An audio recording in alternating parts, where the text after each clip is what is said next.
Most people try to create a new personal reality as the same personality, and it doesn't work. We literally have to become somebody else. So then you would have to agree with me then all this information that you're learning today would inspire new thoughts, yes? And new thoughts should lead to new choices, yes? And new choices should lead to new behaviors. And new behaviors should lead to new experiences. And then new experiences should create new emotions, yes? And new emotions should inspire new thoughts, and that's called evolution, yes? So then those emotions that Greg was talking about this morning, the majority of people in the Western world spend the majority of their life living by the hormones of stress. Now, stress is when your body's knocked out of homeostasis. The stress response is what your body innately does to return itself back to order. That's the first definition of resilience. Now, you have three types of stress. You have physical stress, like an injury, an accident, a fall, a trauma. You have chemical stress, like viruses and bacteria and blood sugar levels and heavy metals and hormones and foods and hangovers. And then you have emotional stress, right? Traffic jams and internet connections and second mortgages and single parenting and 401ks. And each one of those things knocks your brain and body out of balance. And all organisms in nature can tolerate short-term stress. If the deer gets chased by a pack of coyotes, if the deer outruns the coyotes, 15 minutes later it goes back to grazing and the stress is over. Human beings are different. We can turn on the stress response just by thought alone.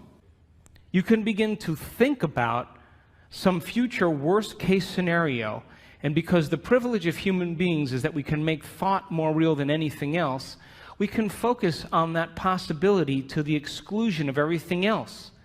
And you can knock your body out of physiological balance just by thought alone, and your body, as the unconscious mind, believes it's in that experience in the present moment. And we can unfold past bitter memories that are tattooed in the recesses of our gray matter, and like magic, we bring them to life, and in that moment, it's real. And so the hormones of stress long-term push the genetic buttons that create disease, and no organism can tolerate living in emergency mode for extended periods of time. So then think about this. You can turn on the stress response just by thought alone. How many people have done that? You've done that? It's called being human, right? And we know that the hormones of stress dysregulate and downregulate genes to create disease. So that means then your thoughts can make you sick. So here's my question. If your thoughts can make you sick, can your thoughts make you well? I'm talking to the right audience. So then the hormones of stress, though, give the body and brain a rush of energy. And it's like a narcotic. It becomes a drug. And people become very addicted to the adrenaline and the stress hormones. And they use the problems and conditions in their life to reaffirm their emotional addiction so they can remember who they think they are. The bad relationship, the bad job, the terrible circumstances, all of that is in place because the person needs that to reaffirm their emotional addiction. Because God forbid they couldn't feel anything. So then if the hormones of stress become like a narcotic, and you can turn on the stress response just by thought alone, then we could become addicted to our own thoughts. How many people are still with me? So then if you become addicted to your own thoughts when it comes time to change, then you can understand then, just like an addict, the moment you're no longer thinking certain thoughts that are making certain chemicals for you to feel a certain way, and those feelings drive the same thoughts. You know, like if you have an insecure thought, you begin to feel insecure, right? Come on. And the moment you feel insecure, you're going to think more insecure thoughts, yes? And if you keep doing that for 20 or 30 years, it's going to feel pretty familiar, yeah? And then you're going to say, I am insecure. Well, whenever you say I am anything, what you're saying is you're commanding your mind and body towards a destiny. So if the body has been conditioned to the mind of insecurity, don't you think then the moment you're no longer going to think insecure thoughts and fire and wire those circuits in your brain and then produce the blend of chemicals for you to feel that way, don't you know your body is going to do what? It's going to look back up at your brain and say, hey, I modified my receptor sites for you. We've been doing this for 20 years. I'm counting on those chemicals coming. Now you're just going to stop? And it's going to start sending signals back to the brain. And the hardest part about change is not making the same choice as you did the day before. And so these people understood that their 20 years of hatred, or their 30 years of anger, or their 15 years of fear or insecurity was the very reason that they were sick. And because feelings and emotions are the end product of past experiences, and we can remember experiences better because we can remember how they feel, if the environment signals the gene and the environment produces a chemical reaction, then as long as you're feeling the same way every single day, there's no new information coming from the environment, and you keep signaling the same gene. How many people are with me? So then the emotions of anger and aggression and hurt and hostility and hatred and prejudice and fear and anxiety and insecurity and hopelessness and powerlessness and depression, guilt and shame, those are all familiar emotions to us because we've experienced the events correlated with them. How many people are still with me? And it's those emotions that are derived from the hormones of stress. And if you keep knocking your body out of balance, that imbalance becomes the new balance, and you're headed for some type of disease. And these people began to realize that they had to change that. And when we react to something or someone in our life, there's always a change in our chemical state. We're altered in some way. And if you don't know how to control your emotional reaction to that event in your life, and that chemical refractory period continues for hours or days, that's called a mood. What's wrong with you? I'm in a mood. Oh, really? Why? Thought you'd never ask. Well, this thing happened to me 5 days ago, and I'm living by the same emotional reaction. Now, if you keep that refractory period going on for weeks or months, that's called a temperament. Why is he so angry? I don't know. Why are you so angry? Well, this experience happened to me 9 months ago, and I'm living by the same emotional reaction. One long refractory period. And if you keep it going on for years on end, that's called a personality trait. And most people wear their emotions layer by layer, and they believe that's who they are. And there was an article in Scientific American just 2 months ago that scientists said that 50% of what you say about your past is not true. Because you're not the same person. You make up stuff. And so then, if feelings and emotions are the end product of past experiences, now stay with me. Did Greg say we need to think differently? Yes? So how many people in this audience believe that the way you think has something to do with your life? You do, yes? Okay, so feelings and emotions are the end product of past experiences, yes? You can remember experiences better because you can remember how they feel, yes? So then, if you can't think greater than how you feel, or feelings have become the means of thinking, are you thinking in the future or are you thinking in the past? And as long as you're thinking in the past, what are you creating more of? Quantum model of reality still applies. And so, if you're feeling the same way every single day, then according to our biological model, it means nothing new is happening in your life. Is that right? Because how many potentials exist in the quantum field? How many? So with every new experience, there should be a pretty good emotion, right? You should feel overjoyed or in awe and wonder. or excited or inspired or in gratitude or appreciation, an elevated emotion. But living by those same familiar emotions means nothing new is happening in your life, and the body as the unconscious mind, as long as we're living in the same familiar feelings, is believing it's in the same past experience 24 hours a day, 7 days a week, 365 days a year. And if the body's become the mind of that emotion, then the body literally is living in the past. And we can't create a new future holding on to the emotions of the past. So these people began to realize that no one or nothing was worth it, and that the hormones of stress endorse the ego for us to become selfish. Because when an animal is threatened by something in its external environment, the job of the organism in emergency and survival is to take care of the self. And we identify the self as a body in the environment and in time. When the zebra is being chased by the lion, she's only concerned about three things. Her body, like I better take care of this, so I better put my attention on it. The environment, where am I going to go? And how much time do I have to get there? And when you and I live by the cocktail of those stress hormones, we obsess about our bodies, our hairstyle, our face, our weight, our problems, things in our environment, things we have, things we don't have, and we obsess about time. But that's not who you are. Because as long as you're living by the hormones of stress, you're living as a materialist, because the hormones of stress cause us to believe that the outer world is more real than the inner world. And those hormones absolutely make us feel separate from possibility.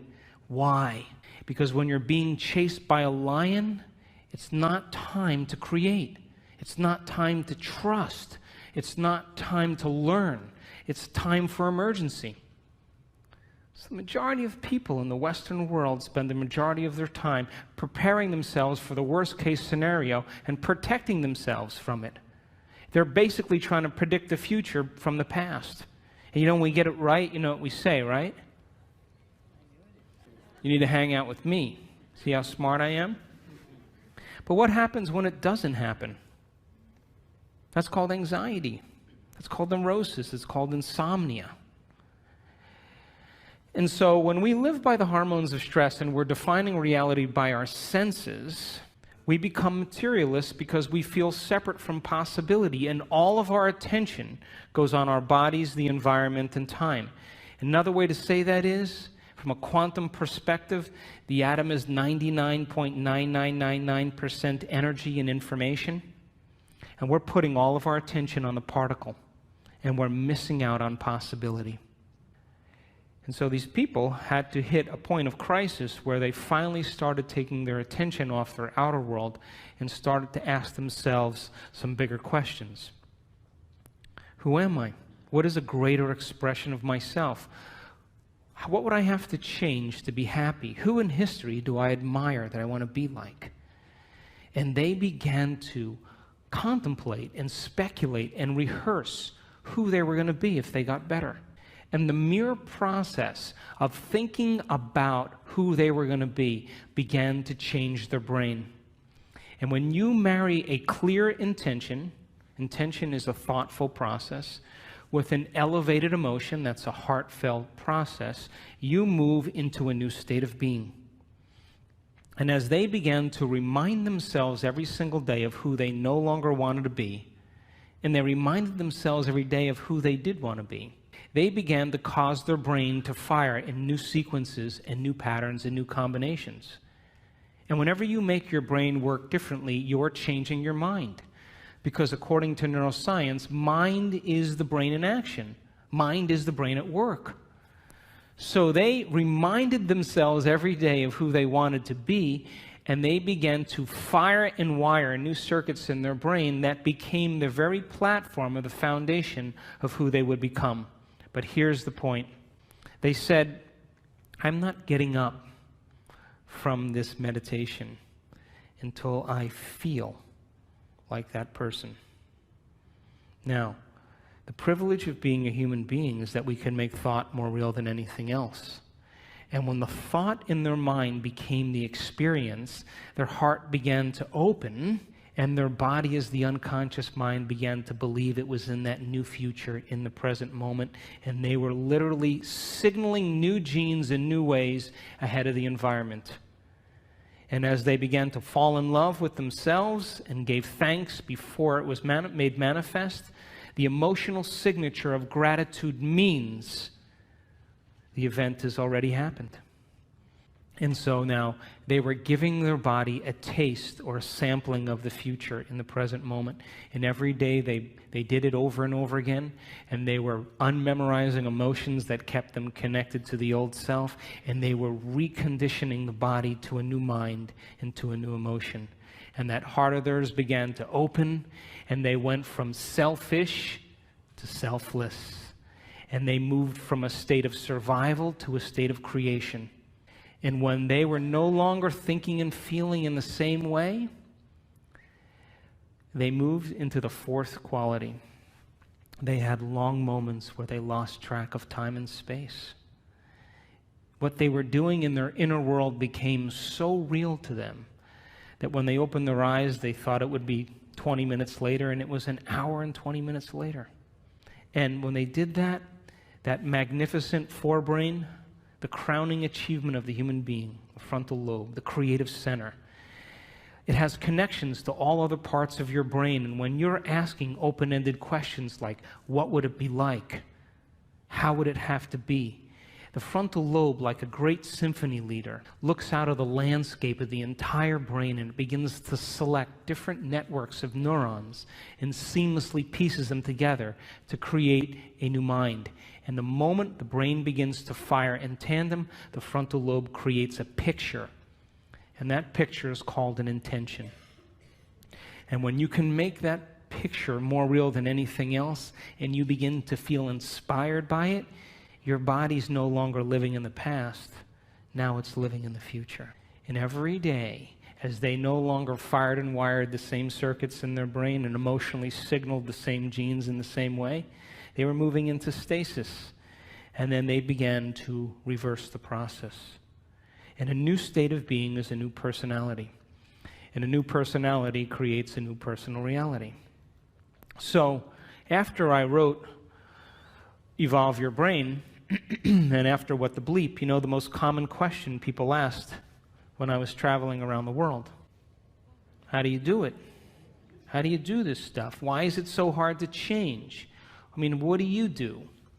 And so we started teaching workshops around the world, and we were doing introductory levels, and we were using science and brainwave technology and breaking it down, the heart coherence, so people could understand how powerful they really were. And so we started teaching these workshops after What the Bleep, and for the first year and about 3 or 4 months, guess what happened? Nothing. I don't know if if it was me or just whatever it was, but there wasn't a lot happening. And then after about a year and a half or so, we started getting these emails. People coming to the events, and the first line of every email was always the same: you're not going to believe this. My 20 years of hatred towards my father, I just decided I didn't want to hate any longer, and my acid reflux went away. What do you know? Did I signal a new gene in a new way? And people started to correlate what they were doing. They were actually practicing it consistently, not as something that they had to do, but something that they wanted to do, because they believed it was possible. And if you knew that you were a creator of reality, that your thoughts have something to do with your destiny, if you knew that on a gut level, would you ever miss a day? Never miss a day. And would you ever let a thought slip by your awareness that you didn't want to experience? And so when we started seeing the feedback started to come in, people started saying, hey, I'm feeling better, things are starting to happen in my life. That was, for me, the most important point in my career, because I knew on some level that we were making a difference in people's lives. And so people around the world started sending in these wonderful emails, and I just was doing these level 1 intensive workshops, and then after I'd finish the workshop, people would say, can we do another one? I'd be like, okay, we'll do another one. So we did like these level 2s, and then after level 2, someone said, can you do a level 3? And I said, okay, we'll do a level 3. Then after level 3, someone said, can you do another one? I said, I don't think I know anything else. But we kept doing them. I kept learning, and we were in Seattle a couple years ago, and we did a progressive workshop. And there was a lady with MS whose wheelchair, her motorized wheelchair, broke down. And she came anyway. And by the end of that event, she was walking across the room, unassisted, with no limp, and the motor functions in her leg came back. Now, I have to tell you, I was more surprised than anybody. Because now I knew that we were signaling new genes in new ways in real time. That, I mean, we could talk about genes forever, but your genes are a library of potential. They're a library of possibility. They're a parts list. And when you begin to do something differently, when you begin to think something differently, when you begin to experience something differently, when you begin to emotionally embrace something differently, you're literally changing your genetic expression. And when you turn on new genes or activate new genes, those genes turn on to make new proteins. So then, people were literally turning the genes off or down-regulating the genes that had to do with their disease and up-regulating new genes right in their meditation, and their body began to change before our eyes. We did another event then, a few months later, and another lady with MS was dancing around the front of the room. Now, there's a scientific part of me that I just couldn't overlook this. And I became very, very passionate about this idea called information to transformation. And I said that if it's happening in real time, people are doing amazing things, common people just like you give them information, really profound information that has to do with the truth of the way reality really is. And you begin to have them share that information where they can repeat it. They're wiring it in their brain. Would you agree? If you can repeat something, it's in there, yes? The latest research that was done by Kandel, the Nobel Prize laureate, he said that when you learn a new bit of information, you double the connections in your brain in certain areas from about 1,300 to 2,600 new connections. As a matter of fact, every time you learn something new, you're making a new connection in there. That's what learning is. So he saw that you increase the number of connections in your brain just by learning a few bits of information, but if you don't revisit that information and review it, those connections prune apart within hours, within days. So it's important then for students to be able to learn the information and then repeat it. And then that information, then there should be some instruction, and to demystify it so that they can understand that they can have a new experience. And that new experience should produce some type of transformation. And if it's happening in real time, we should measure that transformation in our seminars. And if we can measure that transformation and begin to interpret it, synthesize it, all of that information then that we've measured is more information to teach transformation better. And if people continue to transform and we measure it, that's more information to teach transformation, and we begin to close the gap between knowledge and experience. How many people are with me? So this year, in February, we did our first advanced workshop, and we had people from all over the world come, and it was in Carefree, Arizona. And I brought in a team of technicians and neuroscientists, and we brought in a physicist from St. Petersburg, and I wanted to begin to measure transformation. And we measured the energy field of the room, because everybody says, oh, wow, the energy was really great in the room. Well, I wanted to see if there were physical changes taking place in the room. I wanted to measure the energy field around people's body. That if photons become excited and you begin to experience elevated emotions, emotions are just energy. And as Greg talked about, the coherence that's created from an elevated emotion broadcasts a signal into the field that is feet to meters wide. And then if we could measure all of those things and we can consistently have people retreat from their life for 4 days to no longer return back to the same environment that reminds them of who they think they are. So for 4 days, people retreated from their world. And we started at 6 in the morning, and we went till around 6 or 7 at night. And these people were passionate about transformation. And we recorded amazing things. And I'm going to show you some of those pictures after we take a break. But it begs the question then, if your personality creates your personal reality, and you walk back into your life every single day, and you see the same people, and you go to the same places, and you do the same things at the exact same time, then it's your external environment that's turning on different circuits in your brain, causing you to think equal to everything that you know. And as long as your same environment reminds you of who you are, and you're thinking equal to your environment, then your personal reality is creating your personality. And there's a dance between the biology in your inner world and the experience in your outer world, and that tango is called karma. So then to change then is to be greater than your environment, to be greater than the conditions in your world, to be greater than the circumstances in your life. And every great person in history knew this, whether it was William Wallace or Mahatma Gandhi or Joan of Arc or Martin Luther King, the Wright brothers, to have a vision, an idea, a dream, and to begin to no longer keep doing the same things, as Greg said, because all of the adversity in our life is to initiate us into greatness. It's to call out something greater in us. And so these people retreated from their life for 4 days, and they took away the constant stimulation that reminded them of who they were long enough to change their brain and body to be ahead of their environment. And so we measured some amazing things in these people. We saw people with chronic diseases all of a sudden have normal bodies again. We've had people in our work that were diagnosed with rare genetic disorders.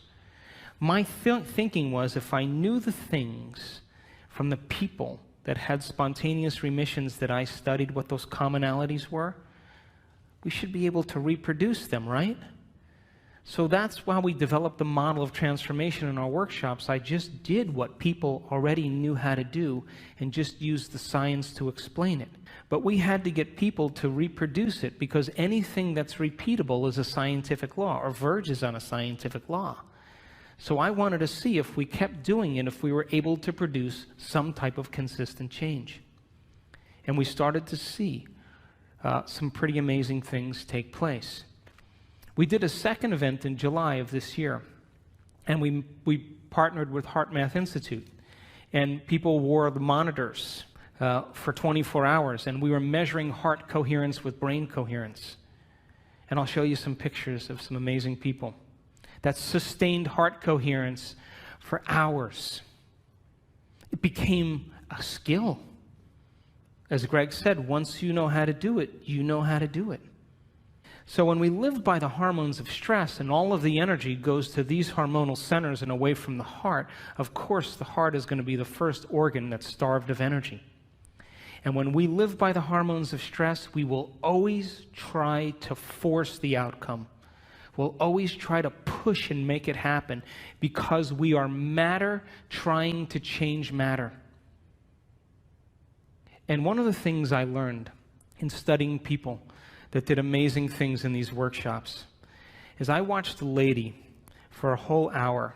I watched her brain on the scan, and her brain was working so hard. And as I watched it over and over again, watched it over and over again, watched it over and over again, the more she tried to change, the worse her brain got. And I went up to her afterwards and I said, how was that for you? And she said, I had the worst meditation of my life.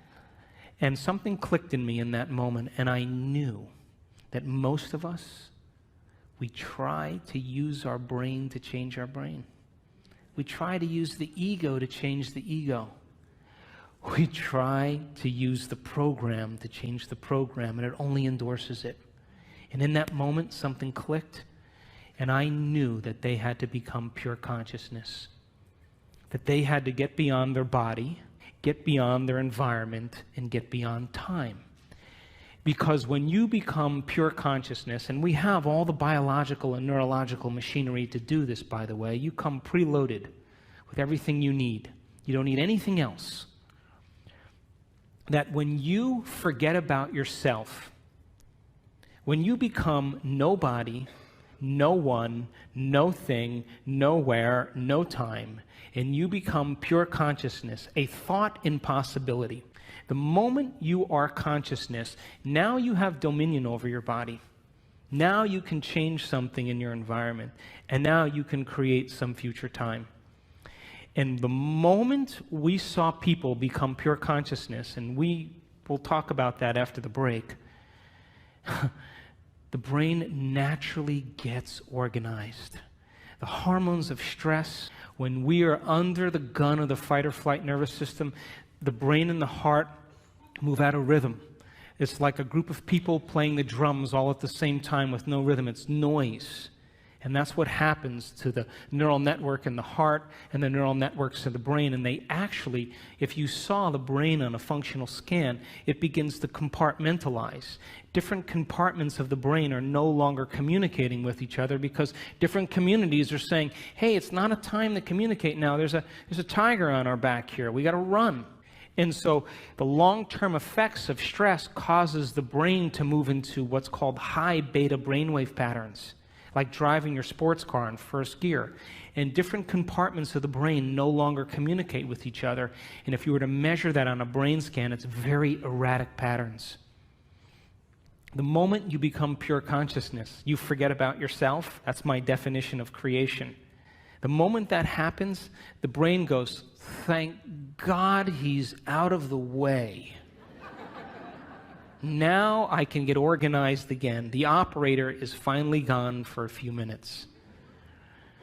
And we started in that event, in that February event, teaching people how to become pure consciousness.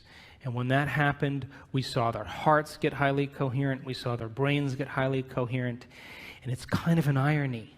If you want to change something about your body, you got to forget about your body. You want to change something, problem in your life, you got to forget about your life. You want to create some future time, you have to forget about time. And you have to become no face, no gender, no profession. You have to become pure consciousness. And we saw it over and over again, that 91% of our people that had their brains scanned in our first event had a more than 80% change in their brain for the better. And there was no drugs, there was no, therapies. They just went through the process of observing their thoughts and becoming conscious of their unconscious thoughts because they're no longer being distracted by their environment. Pay attention to their behaviors and their actions and look at the body as the mind and the emotions and master that. In the first day, the energy in the room, we measured it. Guess what happened to it? It went down. Because people were breaking all their emotional ties to their known familiar life. But when we went to that next day and they became pure consciousness, the energy in the room began to rise. And when we saw that, it was miraculous. And we measured the energy as it began to continuously improve. And when we did our event in July, we started seeing people having enormous amounts of energy that were stored in their body travel up through their heart and into their brain. And we captured people with a full-on Kundalini experience, full-on ecstasy in their brain. And they were common people just like you. And boy, I tell you what, after that experience, they could care less about their checking account. They could care less about their problems. And we saw one lady move into such a state of ecstasy. We were watching her on the camera, on the screen like this. And all of a sudden, we saw her brain get very organized. The front of the brain talking to the back of the brain, the back with the front, side to side. strong level of coherence, and all of a sudden, she went into this high consciousness state called gamma brainwaves. And gamma brainwaves is super consciousness. And I looked at that screen, and I looked at the neuroscientist, and I looked at him again, and I said, I think she's in ecstasy. And we turned around, and she had tears running down her face. She was so connected to something greater. She didn't want the experience to end. I'm going to show you pictures of her brain. She wanted the moment to elongate. She felt so connected, and all of a sudden, when that posterior pituitary turned on and released all that oxytocin into her brain, guess what it did to the amygdala where all the stress circuits are? It anesthetized, it shut down fear, it shut down hostility, it shut down sadness. Those circuits are turned off when oxytocin is like that. And the heart begins to open its vascular channels and motility increases, and she feels connected to something greater. And she would never try to force the outcome in that moment. She's already connected to the outcome. She's trusting in the outcome. And we saw it with more than one person. And so the concept of information to transformation is to empower you that it's possible, that all of this information and science and everything that's coming out right now is for us to do something with. And this is a time in history where it's not enough to know. It's a time in history to know how. And when you give common people the opportunity to understand the truth about themselves, and then you inspire them to go out and try it, to try it like a scientist. Hey, I'm going to change the way I think and feel. I should see some effect in my life. And the moment I can correlate the feedback in my life with what I did, I'm going to do it again. And so we've had people around the world heal themselves of all kinds of conditions. We've had people win the lottery. We've had people create new opportunities for themselves, because nobody is so special to be excluded from this phenomenon. And the phenomenon is that you are a creator. And when you live by the hormones of stress, you forget that, and so do I. And when we live by the hormones of stress, we are always trying to change matter by being matter. We're being a brain trying to change a brain. We're being matter trying to change something in our life. But when people begin to understand how to apply these principles and they begin to practice them and make them a skill, and the more you practice it, the better you get at it. So think about this.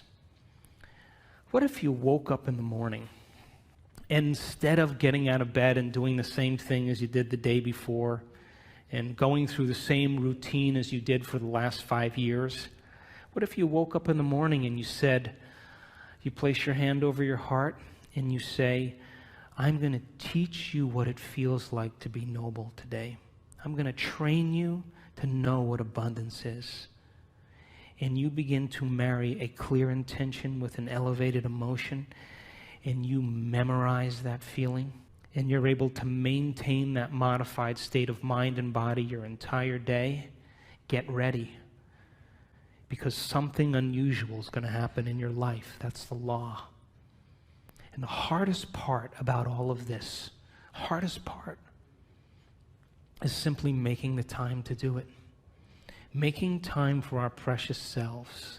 To decide then, well, geez, I want to be wealthy and abundant. Well, if I want to be wealthy and abundant, then I can't feel lack, because a wealthy person never feels lack. And if I feel lack, I'm going to attract lack. Gold only attracts gold. Lead doesn't attract gold. And so then when we see our life now as an initiation, and we have to meet the conditions in our life from a greater level of mind every day, then wouldn't it be a good idea every day to ask yourself a question like, what is the greatest expression of myself that I can be today? One lifetime today. Can I demonstrate love? Can I be patient? Can I be filled with energy and enthusiasm? Can I give? Who in history do I admire that I want to be like? And you begin to rehearse a new way of being and begin to install the neurological hardware in your brain so you have the circuits in place that when you open your eyes, you're somebody else, and you get that heart-centered emotion going. You move out of these survival centers, and the moment you open your heart, it's a fact. The Heart Math Institute did the research. Take a clear intention and marry it with an elevated emotion, and you change matter. You alter DNA at a distance. Because the thoughts you think are like the electrical charge in the quantum field. And the feelings that you emote are like the magnetic charge. And how you think and how you feel broadcasts an electromagnetic signature that influences every single atom in your life. So what are you broadcasting every day? So if you were able to practice it and change your brain and body ahead of the environment every day, then your friends would go, "You look different. Did you change your hairstyle?" No.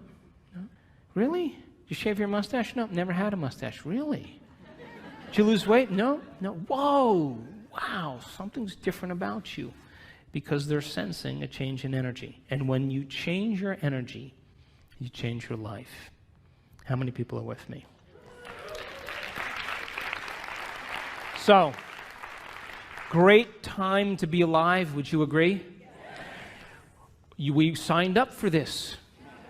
But listen, you can't stand up and in the name of spirituality say, "Hey, let's all live in gratitude," and get in your car and be like, "Hey, get out of the way," cut people off. What's that? That's like, eating a delicious, vegetarian organic breakfast and then spending the rest of your day eating junk food.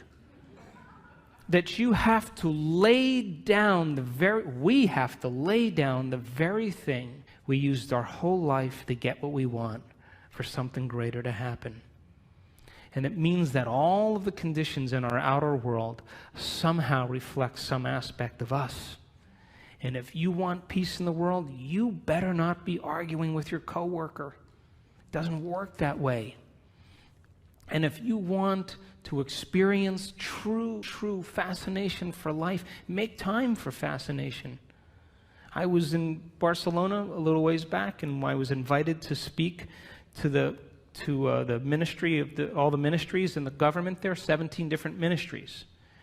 And they're in a crisis right now. And the one thing I didn't want to be was some know-it-all American, And I said, "How do you become supernatural?" You got to start doing what's unnatural. When there's a crisis and everybody is in lack, that's the time to give. When everybody else is in fear, that's the time to demonstrate courage. When everybody else is hostile and judging, that's the time to show compassion. And if we can continuously do over and over again what is so unnatural, sooner or later will become supernatural. Wouldn't you agree? So then if you're working on your anger and your frustration, and I'm working on my fear and my anxiety and my judgment, and I'm taking care of me and you're taking care of you, then everybody was doing that, we would sooner or later start to see some change in the world. Yes? So then we have to begin to start somewhere. And the place we start then is looking within and beginning to look at some of those emotions that keep us anchored to the past, that literally begin to break us down. And if a person can move into an elevated state of being every day, and they understand that they're signaling new genes just by doing that, just by doing it. If you have that understanding, you will produce greater results.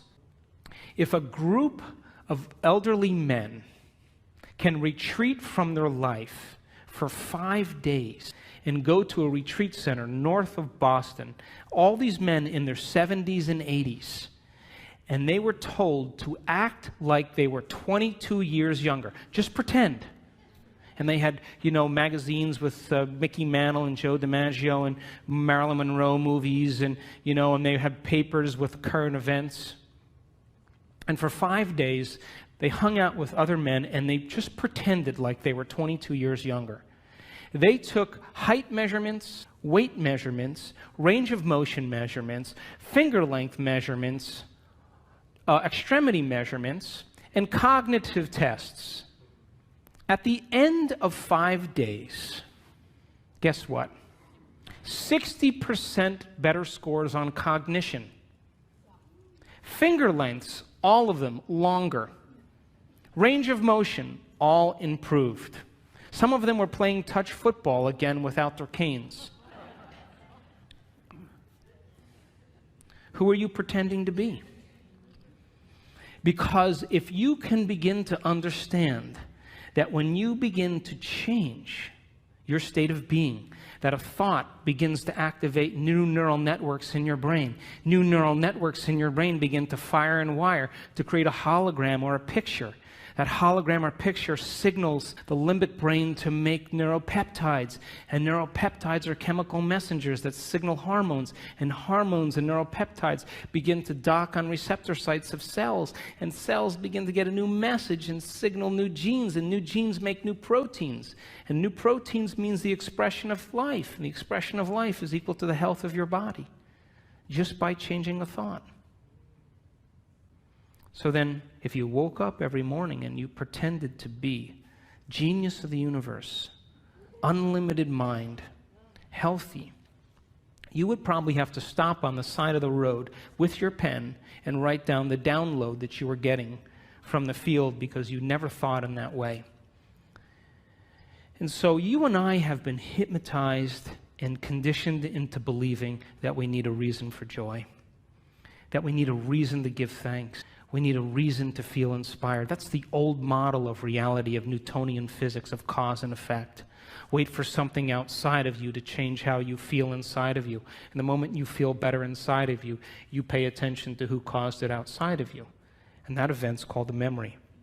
That's cause and effect. Quantum model of reality, as Greg said, is about causing an effect. Begin to change how you think and feel, broadcast a whole new electromagnetic signature, and give thanks before the event is made manifest. Materialists would never do that, but the quantum mind, the immaterialist, always does that, because the moment you begin to observe a new future, that's called intention, with an elevated energy, you are causing infinite waves of possibility to begin to collapse into new patterns of information called your life. But if you're observing your life from the same level of mind every day, and you begin to anticipate the next experience based on your past, I'm curious, tell me where the unknown is going to show up in your life. Is there any room for that? It would just be too inconvenient. The alien ship landed in the back. Are you kidding me? Dancing with the Stars is on tonight. Can they come back tomorrow? I'm busy. This is inconvenient. So this is a time in history where we have to meet these challenges with a greater level of mind. And we can't keep doing the same things, thinking the same thoughts, performing the same actions, and living by the same emotions and secretly expecting our life to change. We have to meet all of these challenges, and we have to be the heroes and the heroines that begin to leave a legacy in this particular time. There's a stigma that you and I have been conditioned into believing that all leaders get it in the end. Abraham Lincoln, Martin Luther King, William Wallace, Joan of Arc, they all got it in the end. It's a subconscious conditioning that leaders somehow pay the price with their life. You ever see a group of birds that all move in the same direction? You ever see the fish that all swim in the same? If you study that phenomenon in biology, that's called emergence. You would think that there's a leader. It's a top-down phenomenon. Turns out there's no leader. It's a bottom-up phenomenon. Everybody is leading. There's one mind, one consciousness. So you can't take out all leaders if everybody's leading now, could you? So this is a time in history where emergence is the model, that we have to lead by example. And all of this information is to empower you to understand that it's possible.